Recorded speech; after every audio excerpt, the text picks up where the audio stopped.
தந்தை மகன் தூயாவின் பெயராலே ஆமேன். யோவான் எழுதின நற்செய்தியிலிருந்து வாசகம். அதிகாரம் 6, இறை வசனங்கள் 35 முதல் 40 முடிய.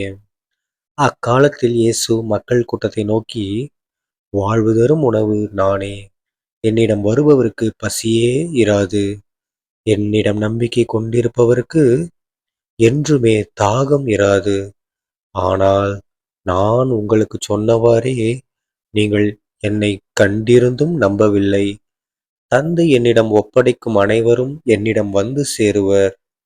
என்னிடம் வருபவரை நான் புறம்பே தள்ளிவிட மாட்டேன். ஏனெனில் என் சொந்த விருப்பத்தை நிறைவேற்ற அல்ல, என்னை அனுப்பியவரின் விருப்பத்தை நிறைவேற்றவே நான் விண்ணகத்திலிருந்து இறங்கி வந்தேன்.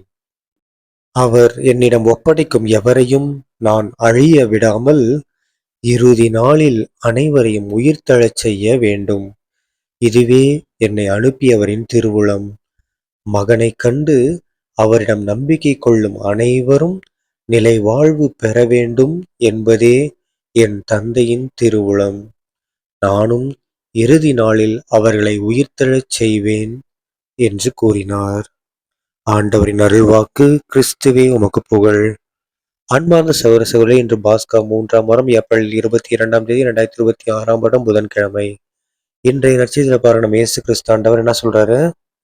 நான் தான் வாழ்வு தரும் உணவு, என்கிட்ட வந்தீங்கன்னா உங்களுக்கு பசியே இருக்காது அப்படின்னு சொல்றாரு. அது மட்டும் இல்லாம என் மேல நம்பிக்கை வச்சிருந்தீங்கன்னா உங்களுக்கு தாகம் இருக்காதுன்னு சொல்றாரு. ஓகேங்களா? அது மட்டும் இல்லாம ஏசப்பா பாருங்களேன், என்ன சொல்றாரு? ஒரு திட்டுறாரு. என்ன சொல்றாரு அப்படின்னா, நீங்க என்னை கண்டிருந்தும் நம்பவில்லையா அப்படின்றாரு. ஓகேங்களா? ஏன்னா அவர் எவ்வளோ அற்புதங்கள் பண்ணாரு, அவ்வளோ சொல்லியும் அவங்க நம்பாமலே இருக்கிறாங்க. ஓகேங்களா? அது மட்டும் இல்லாம பாருங்க, ஏசப்பா நம்ம எல்லாருக்கும் ஒரு சர்ப்ரைஸ் கிஃப்ட் கொடுக்குறாரு. ஓகேங்களா? என்னது? அவரு என்னிடம் தந்தை ஒப்படைக்கும் அனைவரையும் நான் என்கிட்ட கூட்டிட்டு வருவேன். ஓகேங்களா? யாரையும் அழிய விட மாட்டேன் அப்படின்னு சொல்லிட்டாரு.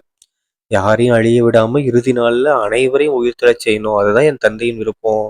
நான் அதுதான் பண்ண போறேன் அப்படின்னு சொல்றாரு. ஸோ நம்ம எல்லாரையும் ஏசப்பா காப்பாத்துவாரு. இனிமேலாவது இந்த வசனத்துக்காகவாவது இனிமேல் நம்ம என்ன பண்ணக்கூடாது? பாவம் பண்ணாம நாமளும் ஏசப்பா கடவுள் நமக்கு கொடுத்த கொடையா, அதாவது கடவுள் நம்மள ஏசப்பாட கொடுத்திருக்காரு என்ற நம்பிக்கையோட நாம என்ன பண்ணோம்? அழியாமல், நம்முடைய ஆன்மாவை அழிய விடாமல் இறுதி நாள்ல நாம் உயிர்த்தெழுவோம். சரிங்களா? தந்தை மகன் தூயாவின் பெயராலே ஆமேன். இயேசுவுக்கே புகழ். இயேசுவே நன்றி. மரியே வாழ்க. இயேசுவின் ரத்தம் ஜெயம். அல்லேலூயா. Praise the Lord.